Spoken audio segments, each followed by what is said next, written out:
Bismillahirrahmanirrahim. Assalamualaikum warahmatullahi wabarakatuh. Alhamdulillahi rabbil alamin.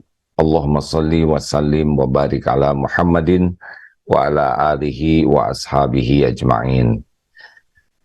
Semoga Allah yang mengatur pertemuan ini terjadi, menolong kita menjadi orang yang selalu ingat dan yakin bahwa segala-galanya itu hanya bisa terjadi dengan izin Allah, termasuk pertemuan ini. Dan mudah-mudahan kita termasuk orang yang betul-betul selalu sadar diri, ya. Karena tidak mungkin orang bisa bertobat tanpa sadar diri. Nah, rekan-rekan sekalian, kali ini kita akan mencoba mengkaji tentang salah satu amalan yang luar biasa efeknya, dahsyatnya, yaitu istighfar. Pernah ada yang datang kepada Syekh Hasan Al-Basri. Yang pertama, beliau yang konsultasi itu berkata begini, "Syekh, di kampung kami kemarau sangat panjang. Apakah ada amalan agar Allah menurunkan hujan?" Istighfar. Mintalah ampun kepada Allah. Selesai itu datang lagi tamu, "Syekh, keluarga kami dalam kesempitan rezeki. Susah sekali. Rasanya rezekinya sempit. Adakah amalan yang bisa membuka pintu rezeki?" Istighfar. Banyak istighfar. Datang lagi tamu yang ketiga, "Syekh, kami sudah menikah lama, belum punya anak. Adakah amalan yang bisa syariatnya membuat kami dititipi keturunan, momongan?" Istighfar. Datang lagi yang keempat, "Syekh, panen kami gagal. Kebun kami sering gagal panen. Adakah amalan yang bisa membuat panen kami jadi bagus?" Istighfar. Disebut terus istighfar. Ada seorang santri ke beliau di sana, ya Syekh, ini semua masalah, kok jawabannya hanya satu, istighfar. Lalu Syekh mengatakan, ini bukan perkataanku, ini adalah kalimah Allah. Al-Quran, surat Nuh ayat 10, 11, 12. Silakan coba kita buka, ya. A'udzubillahi minasyaitonirrajim. Faqultu astaghfiru rabbakum innahu kana ghaffara.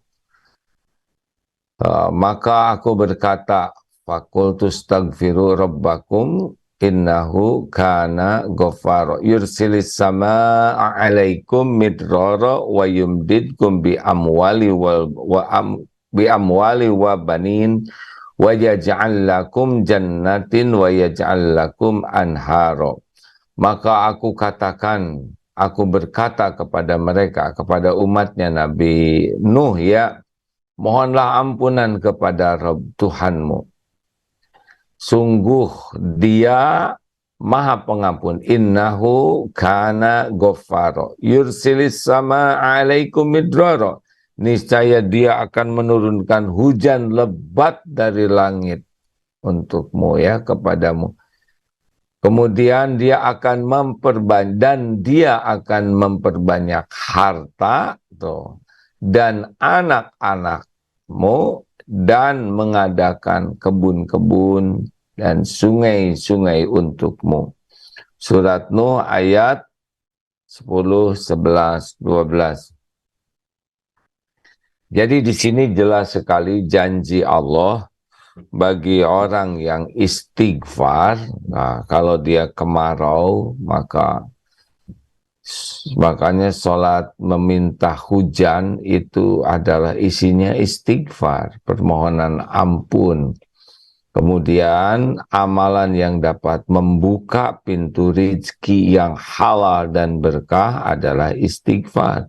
Loh itu orang-orang banyak yang berbuat maksiat, tidak sholat, rezekinya dibanyakin lah, itu istijraj lah, tidak usah kagum ya. Sama sekali jangan kagum kepada orang yang diberi rezeki padahal dia ahli maksiat, itu istijraj hanya untuk menambah kehinaannya saja, tidak akan membahagiakan, karena bahagia itu pada rezeki yang berkah. Nah, rezeki yang berkah itu diberikan oleh Allah kepada orang yang banyak istighfar. Jadi kalau orang jarang istighfar, ya di rezekinya tidak akan menenangkan. Karena dalam bertemu dengan rezeki bakal banyak itu peluang berbuat dosa. Yang ketiga adalah bagaimana Allah menjanjikan memperbanyak anak, termasuk jodoh ya, karena adanya anak itu lewat jodoh. Jadi yang belum punya jodoh, yang belum punya pendamping, maka salah satu amalannya adalah memperbanyak istighfar, banyak minta ampun kepada Allah. Juga yang belum punya anak, belum dititipi anak, sedang menanti-nantikan ingin punya anak, bersamaan dengan menyempurnakan ikhtiar, apakah ke dokter, apakah ya ikhtiar syariat, maka perbanyaklah terus istighfar. Karena istighfar ini adalah syariat dari Al-Quran, tuntunan Allah bagi orang yang ingin punya anak, nambah anak. Lalu yang keempat adalah bagaimana kalau kebun-kebunnya atau ya infrastrukturnya kurang bagus, maka istighfar bagian dari solusinya. Rasulullah SAW pun menjanjikan man lazimal istighfar, barang siapa yang membiasakan melazimkan istighfar, ja'alallahu lahu min kulli hammin farajan. Satu, Allah akan menghilangkan cemas ya, galau, takut terhadap apa yang belum terjadi nanti dicabut oleh Allah. Karena yang menanamkan gelisah di hati kita juga adalah Allah. Jadi kalau kita tidak enak hati, galau, cemas, itu Allah yang menanamkan di hati kita. Kenapa? Karena ada yang salah. Kalau kita berbuat dosa dan maksiat, Allah pasti tahu, dan salah satu alarmnya adalah Allah menanamkan ke hati kita itu kegelisahan. Jadi kalau kita terus-menerus dalam kegelisahan, biasanya cemas terhadap yang belum terjadi, sedih dengan yang sudah terjadi. Nah, ini obatnya adalah istighfar. Kemudian wa min kulli doikin makhrajan. Nah, sesudah hati ditenangkan, walaupun masih ada masalah, tapi hati tenang. Itu udah nikmat tuh, ya. Karena kalau hati kita gelisah, resah, wah, udah kita tidak bisa menikmati apa-apa. Jadi walaupun masalah belum selesai, tapi hati sudah ditenangkan oleh Allah, itu bagian dari pertolongan Allah, bagian dari nikmat. Wa min kulli daikin makhrajan, jalan keluar. Nanti ada aja jalan keluarnya tuh. Tidak harus selalu terbayang, tidak harus selalu terpikir oleh kita, tapi nanti akan oleh Allah yang menguasai segala-galanya. Allah tahu masalah kita. Bagaimana Allah tahu masalah kita? Karena masalah yang kita jalani ini terjadinya juga dengan izin Allah. Tanpa izin Allah tidak bisa masalah apapun terjadi. Kenapa Allah izinkan masalah terjadi? Ya boleh jadi karena dosa-dosa kita, maka salah satu penggugurnya adalah masalah kita. Kalau gitu nggak perlu dong kita tobat. Ya kalau kita tidak istighfar maka akan terus dibelit oleh kegelisahan, oleh masalah yang tiada berujung. Karena obat dari dosa adalah tobat. Lalu nanti ada jalan keluarnya sendiri. Ya ada jalannya. Nggak tahu gimana. Makanya disebutkan warazaqahu min haitsu la yahtasib. Dan Allah memberikan rezeki pertolongan dari tempat yang tidak diduga-duga. Jadi tidak harus solusi itu terbayangkan oleh kita seluruhnya. Kadang-kadang Allah menutup pikiran tidak terbayangkan. Ya, aduh ini tidak ada solusinya. Ini buntu nih. Ini nggak mungkin. Nah, ini kata-kata makhluk ya. Bagi Allah tidak ada yang tidak mungkin. Innama amruhu idza arada syai'an ayyaqula lahu kun fayakun. Jadi bagi Allah tidak ada tidak ada yang tidak mungkin. Semuanya mungkin bagi Allah Subhanahu wa taala. Bagi kita banyak sekali keterbatasan, tapi bagi Allah tidak terbatas kekuasaannya. Dan Allah sudah janji Allah itu pasti. Jadi Allah menjanjikan wa yarzuqhu min haitsu la yahtasib, rezeki pertolongan yang tidak diduga-duga. Jadi kita optimis terus ya. Maka rekan-rekan sekalian, kita harus serius banyak istighfar. Pertanyaan, kenapa kita jarang istighfar? Penyebab kita jarang istighfar adalah karena kita tidak merasa banyak dosa. Tidak merasa terancam oleh dosa kita. Padahal setiap hari itu kita produktif sekali melakukan dosa. Apapun yang kita lakukan ada kecenderungan menjadi dosa, termasuk di dalam taat sekalipun. Di dalam berbuat kebaikan sekalipun berpeluang ada dosa. Loh, bagaimana mungkin kita sedekah jadi dosa? Ya, kalau sedekah niatnya ria. Bagaimana mungkin baca Quran jadi dosa? Kalau niatnya ria, karena kan itu ibadah. Ibadah itu hak Allah. Salat yang ria, fawailul lil musallin alladzina hum an salatihim sahun alladzina hum yuraun. Jadi dalam salat saja kita bisa jadi dosa kalau ria, ya.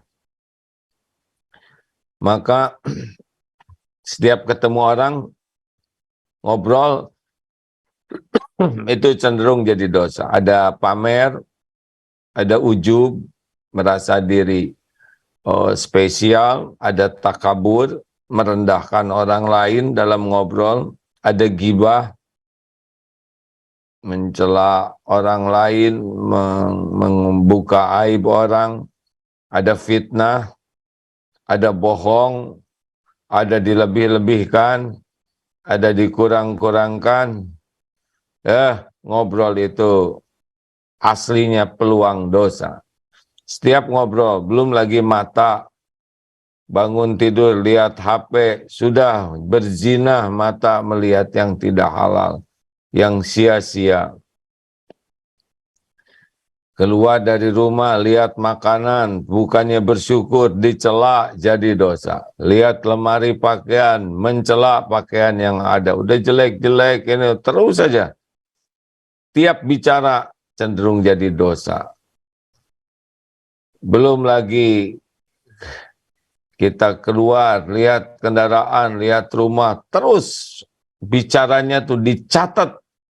Mayal fiju min qaulin illa ladaihi raqibun atid.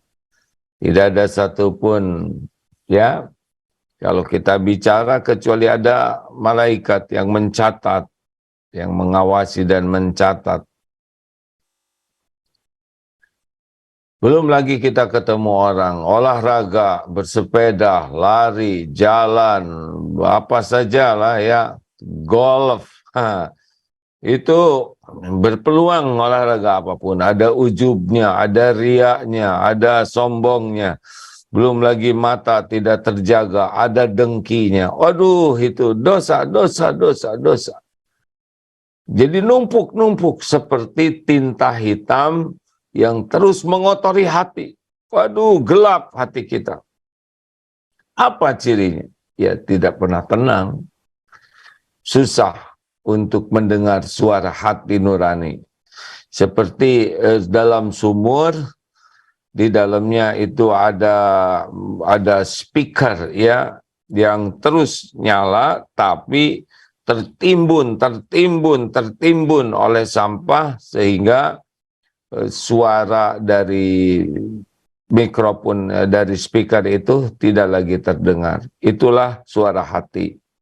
Kalau tertimbun oleh dosa-dosa tebal-tebal, hati jangan lakukan, kita tidak mendengarnya lagi. Bukan tidak ada suara hatinya, tapi sudah tidak bisa mendengarkan lagi suara hati. Istafti kolbak, itu bencana besar. Kita sudah tidak lagi bisa mendengar suara hati nurani kita, sehingga kecenderungan kita hanya memperturutkan nafsu. Nauzubillah. Nah, rekan-rekan sekalian, orang yang beriman melihat dosa itu seperti melihat gunung yang mau roboh menimpa dirinya. Sedangkan orang munafik lihat dosa itu seperti lalat. Jadi semakin tinggi keimanan seseorang, dia semakin merasa terancam oleh dosanya, maka dia jadi banyak istighfar. Tapi makin casing, orang yang ahli casing, yang dipikirnya casing saja, bukan isinya yang jelek, maka dia tidak menganggap dosa sebagai ancaman, maka dia tidak bisa tobat. Dua, kenapa orang jarang bertobat? Karena dia hanya melihat dosa orang lain, fokusnya kepada dosa dan kesalahan orang. Jadi orang-orang yang sibuk lihat ini jelek, ini ngaco, ini terus semuanya diobrolin kejelekan, kedosa orang. Itu ciri khas tuh. Kalau ada orang ngobrol dan sangat sibuk menyalahkan, melihat kejelekan, kekurangan, kesalahan orang, walaupun tidak ada kaitan dengan dia, walaupun bukan urusan dia, tapi sibuk saja menilai buruk orang lain. Nah, ciri orang yang bekal sulit tobat adalah orang yang sangat fokus kepada kekurangan, kesalahan, dan kejelekan orang. Siapa aja nanti dia cari kesalahannya, tetangga, sanak saudara, pemimpin, partai, artis, pokoknya tiap lihat orang, dia sibuk dengan kesalahan orang lain. Nah, ini ciri khas orang yang tidak akan bisa melihat kesalahan diri. Yang ketiga, kenapa orang tidak bisa tobat? Karena dia merasa sebagai korban. Misal dompet hilang, kita merasa sebagai korban copet. Nah, ini dari sisi syariat benar, pencopet itulah yang bagian jahatnya ya, pencurinya, yang zolimnya. Dan kita adalah orang yang dizalimi oleh pencopet secara syariat. Tetapi secara hakikat silakan baca surat Asy-Syura ayat 30. Wa ma min musibatin fabima kasabat aydikum wa ya'fu an katsir. Sebentar ya, surat Asy-Syura ayat 30. Tidak ada satupun musibah yang menimpa kecuali diundang oleh dosa kita sendiri. Dan apapun musibah yang menimpa kita ya, benar, wama asobakum min musibatin fabima kasabat aydikum wa ya'fu an katsir. Betul? Dan apa saja musibah yang menimpa kamu, maka adalah disebabkan perbuatan tanganmu sendiri. Dan Allah memaafkan sebagian besar dari kesalahan-kesalahanmu. Artinya, kalau kita dicopet, benar si copet itu melakukan kezoliman. Tapi terpilihnya diri kita menjadi korban pencopetan, nah itu sebetulnya kita yang mengundangnya. Jadi dosa kita yang mengundang si copet itu menyopet diri kita sehingga terjadi percopetan. Misal di bis ada sekitar 50 orang. Nauzubillah kita kecopetan. Kenapa kita? Kenapa enggak yang lain? Nah, ini dosa kita. Nah, orang yang hanya fokus, saya dizolimi oleh ini, saya disakiti oleh suami saya dizolimi oleh istri saya, anak saya zolim ke saya. Pokoknya yang hidupnya merasa sebagai korban, itu tidak bisa tobat. Padahal, semua kepahitan itu diundang oleh dosa kita. Itu dalilnya. Atau An-Nisa 79, hampir sama isinya, ya. Ma asobaka min hasanatin faminallah wa dan ya tiada satu pun karunia yang datang kecuali dari Allah, dan wa ma asobaka, dan tidak ada musibah yang menimpa kecuali itu diundang oleh diri kita sendiri, ya. Saya suka lebih baik baca daripada salah, ya, maaf. Kalau Ustaz Adi Hidayat mau udah ngelotok di luar kepala. Ma asobaka min hasanatin faminallah, benar. Wa ma asobaka min sayyiatin famin nafsik wa arsalnaka linnasi rasula wa kafa billahi syahida. Apa saja nikmat yang kamu peroleh, itu faminallah. Dan apapun bencana, wa ma asobaka min sayyiatin famin nafsik, dan bencana apapun yang menimpamu adalah dari kesalahan dirimu sendiri. Jadi kalau ada kepahitan, jangan sibuk play victim, ya. Aduh, merasa diri sebagai korban. Kita sebetulnya korban dari dosa kita sendiri. Korban dari ya perbuatan dosa. Makanya kalau ada kepahitan-kepahitan, yang harus kita lakukan adalah cepat ingat dosa kita. Apa ini? Dosa yang mengundang ini. Kalau sebagai orang tua saya salah, saya belum jadi contoh yang baik, saya belum membimbing anak-anak dengan sungguh-sungguh, saya belum tulus menyayangi anak-anak, belum banyak mendoakan dengan benar-benar menghibah kepada Allah, saya belum menjaga pakaiannya, makanannya, dengan wah, udah tobat, anak menyakiti kita, kita minta ampun ke Allah. Karena sangat boleh jadi anak berbuat buruk kepada kita adalah tabungan dari dosa kita. Bukan sibuk menyalahkan anak. Murid kurang bagus, ya guru tobat. Karyawan akhlaknya belum bagus, tobat. Tapi saya enggak nyakitin dia, enggak nyakitin dia, tapi kita nyakitin yang lain. Tapi enggak loh, A10 saya enggak pernah nyakitin orang. Tapi dari mulai balik, berapa banyak orang yang kita sakiti. Mungkin waktu di kantin dulu, waktu SMA pernah ngambil makanan. Mungkin pernah nendang kucing. Mungkin pernah nawar sampai orangnya rugi. Kita lupa, Allah tidak lupa. Semua dosa yang kita lakukan, tidak ada yang tidak diketahui Allah, tercatat dari balik. Jadi kalau kita kurang istighfarnya, itu ngejar terus semua dosa kita tuh. Cinta monyet, cinta beruk, ya, cinta. Itu ada catatannya. Yang dulunya playboy cap 2 cula, enak saja berbuat, dan ya itu ada catatannya. Walaupun sepertinya kita culun waktu itu, tapi kalau sudah balik, nah itu kalau kita tidak istighfari, kita tidak minta ampun kepada Allah, itu akan ngejar semua dosa kita itu, perkataan kita, perilaku kita, semuanya balik ke kita. Tidak ada yang ketukar. In ahsantum li anfusikum wa in asatum falaha. Jika kamu berbuat baik, maka kebaikan itu untuk dirimu sendiri, dan jika kamu berbuat buruk, nah itu pun kembali ke kita. Jadi tidak ada orang yang paling merugikan diri kita selain diri kita sendiri. Oleh karena itulah orang yang menyadari semua ini, dia banyak istighfar, ampun ya Allah. Dan istighfarnya itu harus berisi ya. Jadi jangan astagfirullah, astagfirullah, astagfirullah, astagfirullah, astagfirullah, hanya ngejar bilangan.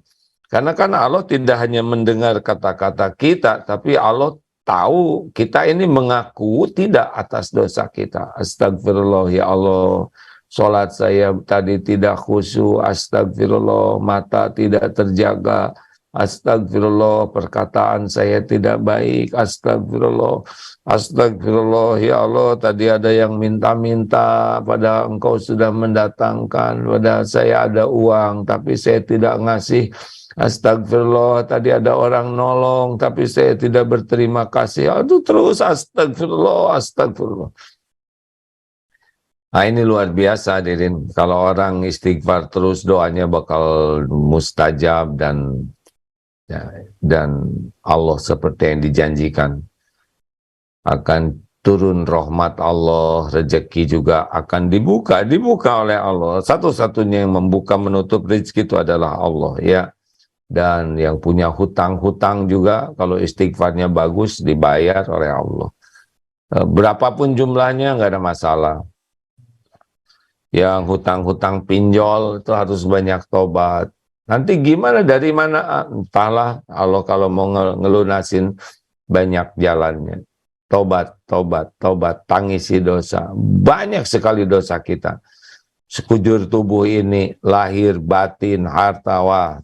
Kalau kurang tobat, hidup tidak tenang, hidup selalu dililit masalah, tidak akan bisa menikmati hidup ini dengan bahagia. Tidak bisa. Stres terus, tegang terus. Nah itulah kurang lebih. Mari kita tukar pikiran. Aduh maaf ya. Beb. Mungkin jangan nanya aja lah. Kawan-kawan yang punya pengalaman, yang punya tentang istighfar, silakan. Jangan nanya terus. Tapi yang punya pengalaman bagaimana istighfar bisa menjadi jalan pertolongan Allah. Baik, bagi sahabat Zoom yang ingin bertukar pikiran boleh raise hand, dan bagi sahabat yang berada di media sosial lainnya boleh ditulis dahulu. Izin ini ada titipan doa dari santri karya dari Kang Helmi MKTV, minta doanya, istrinya akan melahirkan putra yang kedua. Masya Allah. Ya, semoga Allah yang maha mendengar, yang menitipkan janin di rahim istrinya, yang membesarkan, dan juga yang bisa mengeluarkannya, memberikan kemudahan dan memberikan keberkahan, sehingga kelahiran ini menambah iman, jadi amal soleh, jadi dakwah, dan nambah pahala sabar dan menyabarkan. Amin ya rabbal alamin, ya Allah, Allahumma yassirlah. Amin ya rabbal alamin. Baik, terima kasih atas doanya. Selanjutnya ini ada yang bertanya di media sosial lain, dari YouTube. Mohon maaf, minta izin tip dan triksnya Agim, bagaimana kita menyikapi seseorang yang melihat kesalahan orang lain daripada melihat kesalahan yang ada pada dirinya. Terima kasih. Ya, ini penting ya. Bagaimana melihat orang lain yang melihat kesalahan. Misalkan kita ada teman sibuk melihat kesalahan kita. Sebetulnya itu bukan urusan kita. Jadi gini, kalau ada orang yang perilakunya tidak sesuai dengan standar akhlak yang diajarkan Islam, maka itu adalah Allah mengajari kita, mempertemukan kita dengan orang tersebut supaya kita jadi tahu jeleknya. Sekarang nyata, kalau kemarin teori ya, tuh seperti itu tuh, orang yang suka nyalahin orang, ini teori. Nah sekarang kita ketemu dengan orang yang suka nyalah-nyalahin terus, yang nyari-nyari kesalahan terus saja. Nah, kita, oh iya benar. Ini berarti kita bukan cuma teori, sekarang kita udah lihat kelakuan orang yang tidak baik akhlak seperti itu. Ini apa maksudnya? Supaya kita tidak meniru kelakuan tersebut. Satu, tapi dia ngeganggu saya jadi nggak enak. Berarti ini Allah mengingatkan dosa-dosa kita. Kalau nggak enak, berarti ada dosa-dosa kita nih. Kita ke orang lain juga pernah melakukan hal yang sama. Makanya selain kita jadi ladang ilmu, belajar, kita juga ladang tobat. Ampun ya Allah, saya disakitin, ini buah dari kelakuan saya, suka ngeburuk sangkain orang, jadi istighfar. Yang ketiga, latihan idfa billati hiya ahsan, menolak keburukan dengan cara yang lebih baik. Udah latih diri kita ya. Latih untuk tidak mudah jengkel, tidak marah dengan perilaku orang tersebut. Syukur kalau kita bisa memberikan nasihat. Tapi intinya itu tuh, Allah memberikan ladang ilmu supaya tidak ditiru ladang evaluasi diri, istighfar, karena ini boleh jadi dosa kita yang sama juga kita lakukan dari dulu-dulu. Ladang berlatih, ladang memaafkan, ladang membalas dengan kebaikan. Gitu.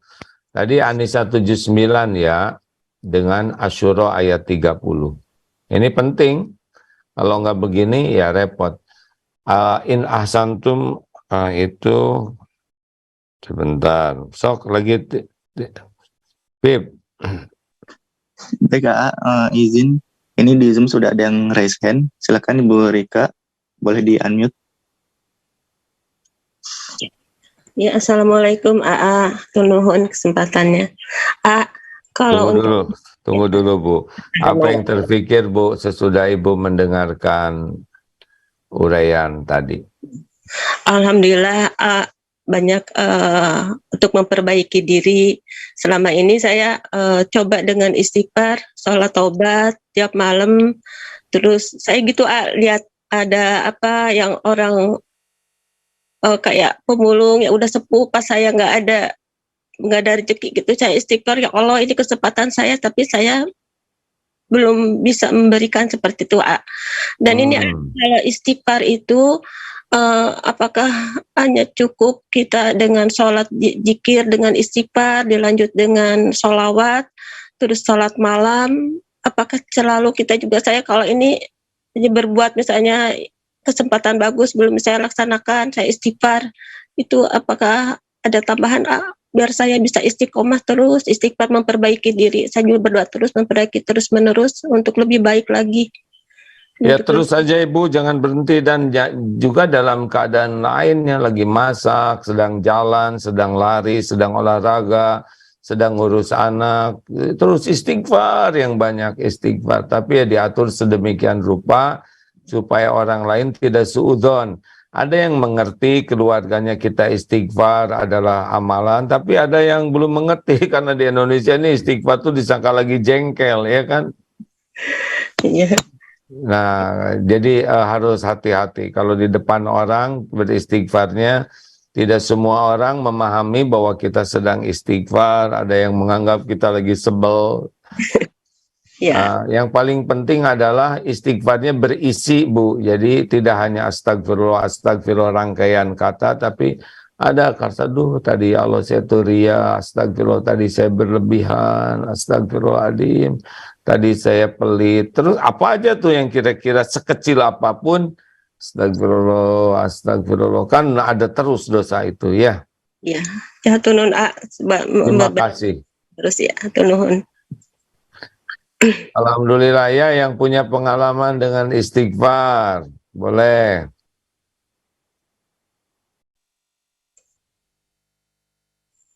Halo, Bib. Baik, izin di medsos ada yang bertanya tapi bukan pengalaman. Boleh. Sebentar dibacakan dulu.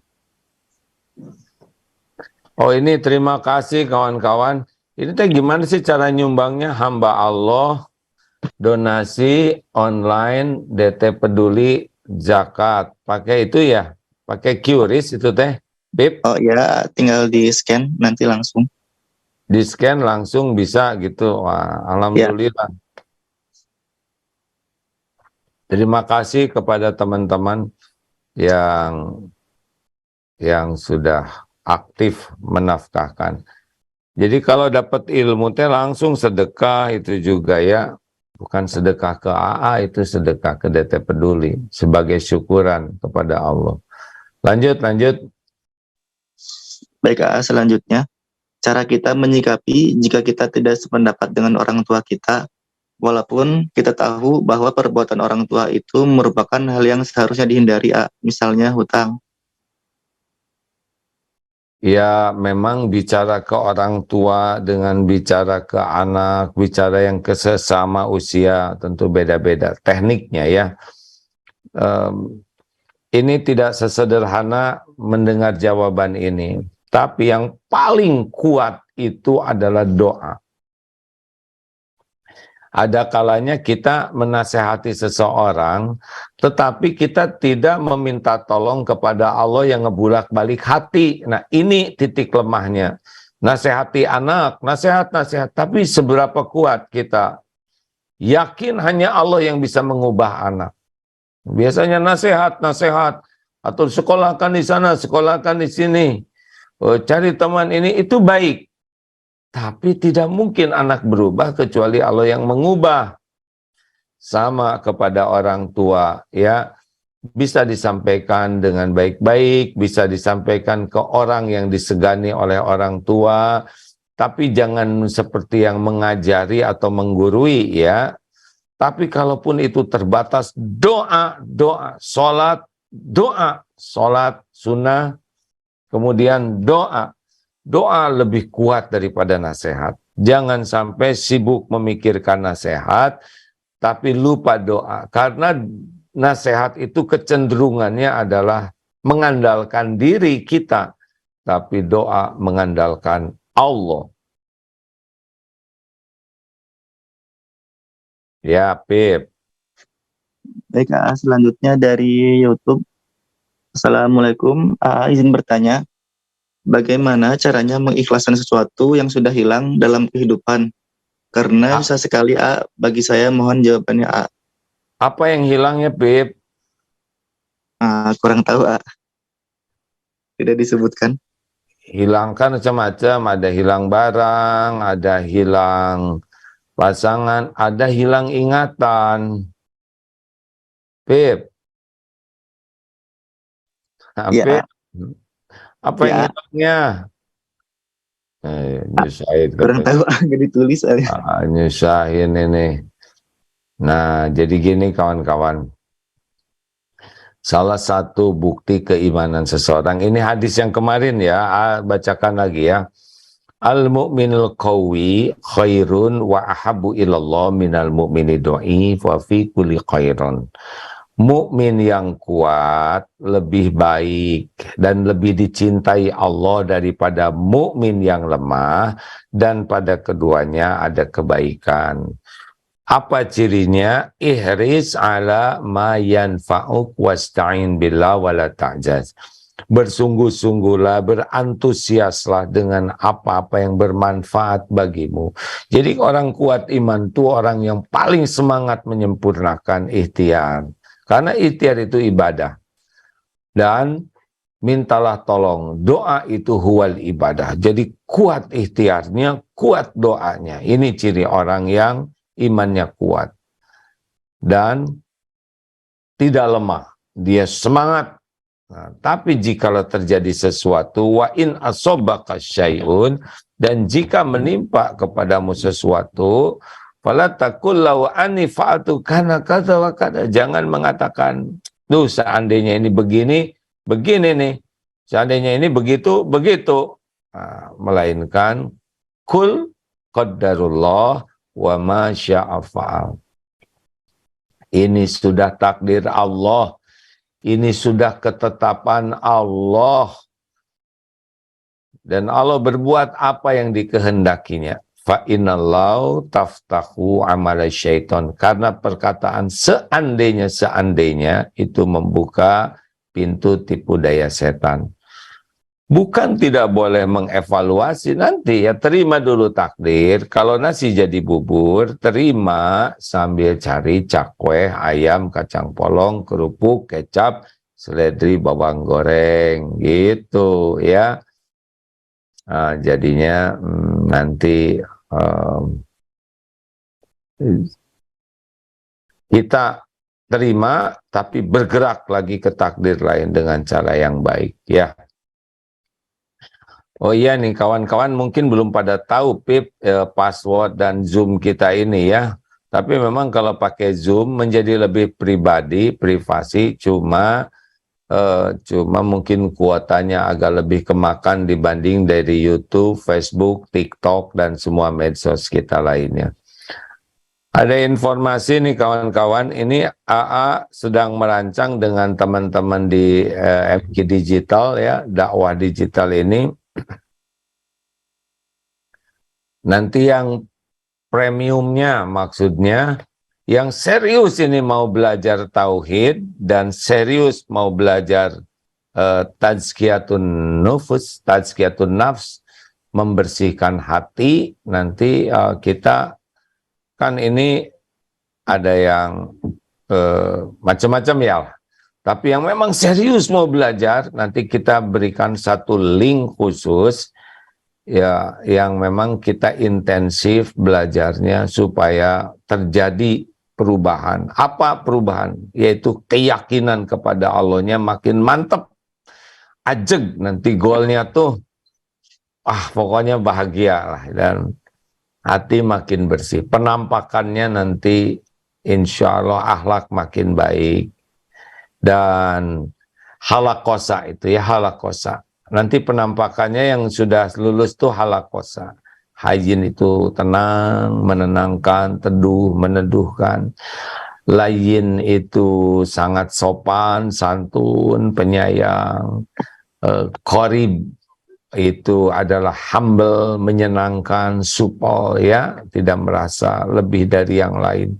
Dan sahal, mudah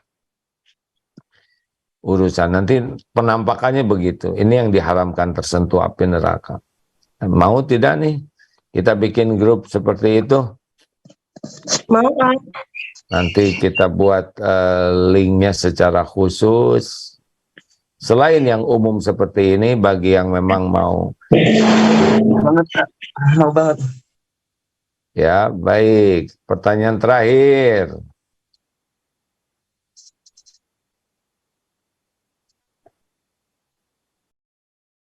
Pip.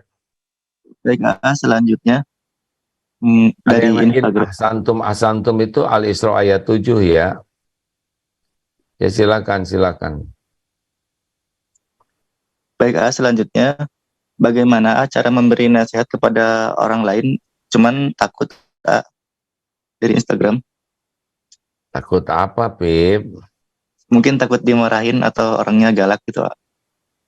Menurut Apip gimana?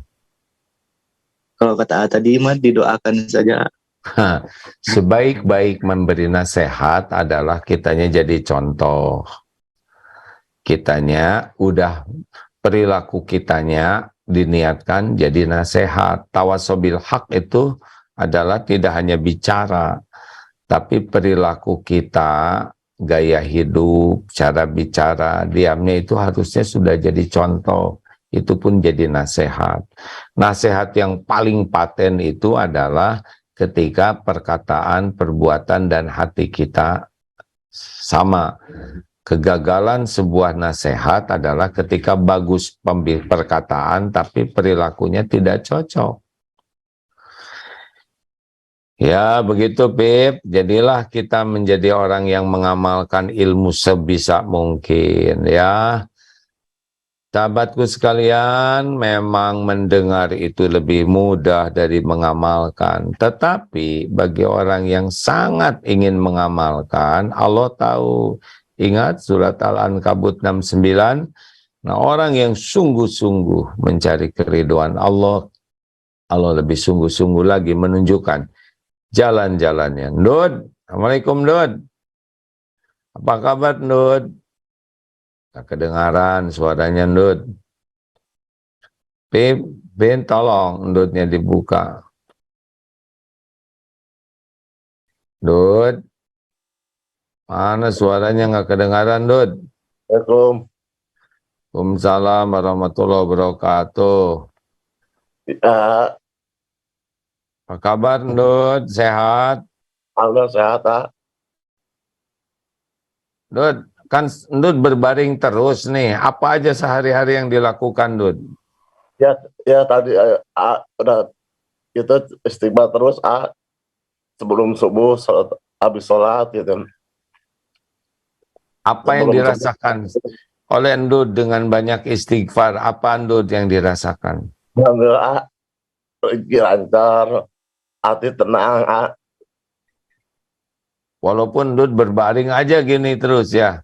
Ya, Jadi makanan teh ngejar-ngejar ke Ndud ya. Ndud mah jarang keluar nyari makanan ya. gitu, Apalagi teh isoh kan tangannya susah masukin ke mulut. Masuk sendiri ke mulut makanannya ya. Ya, Ndud yakin kepada Allah bahwa semua ini yang terbaik dari Allah. Ndud berbaring begini berpuluh tahun. yakin, yakin. Apa hikmahnya Ndud? Hikmahnya apa ya? Ndud nggak kecewa gitu hidup berbaring terus nggak kemana-mana. Enggak. Gimana caranya supaya ridho terhadap takdir Ndud? Ya itu istighfar terus, jangan berhenti ya. Ndud nggak berburuk sangka ke Allah gitu. Kenapa saya begini? Enggak, ini yang terbaik bagi Ndud. Bagaimana Ndud yakin ini yang terbaik? Yang terbaik gitu, yakin Ndud.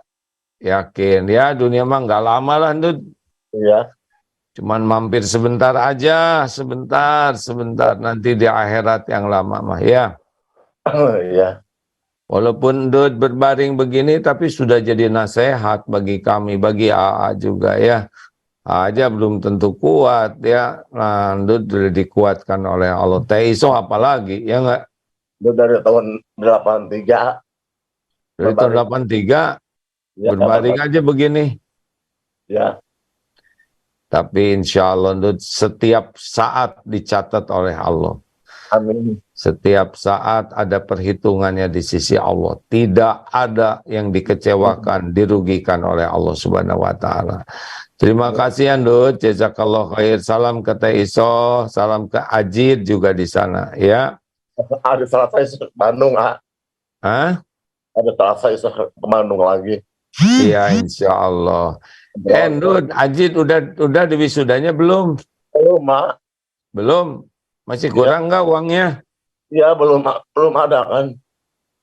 Kurang berapa? 18 lagi, 18 juta lagi. Ya. Kawan-kawan, ya Ajid ini adalah hamba Allah yang ngurusin Ndud dengan Teh Iso.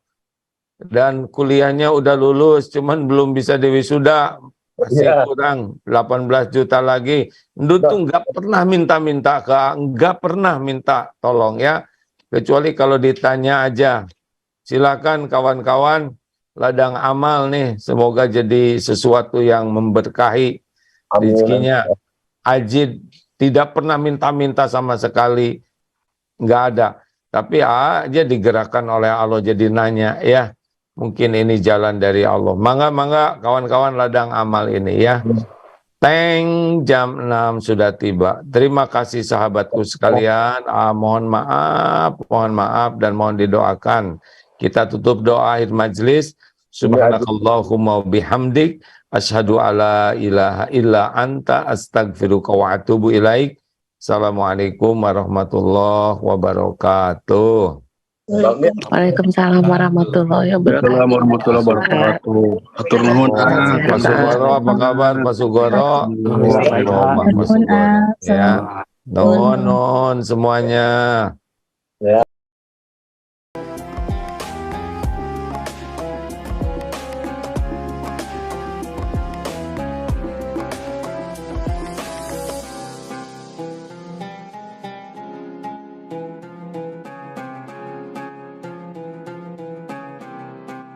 Jangan lupa, saya bilang sekalian, terus berlangganan di Darut Tauhid Official.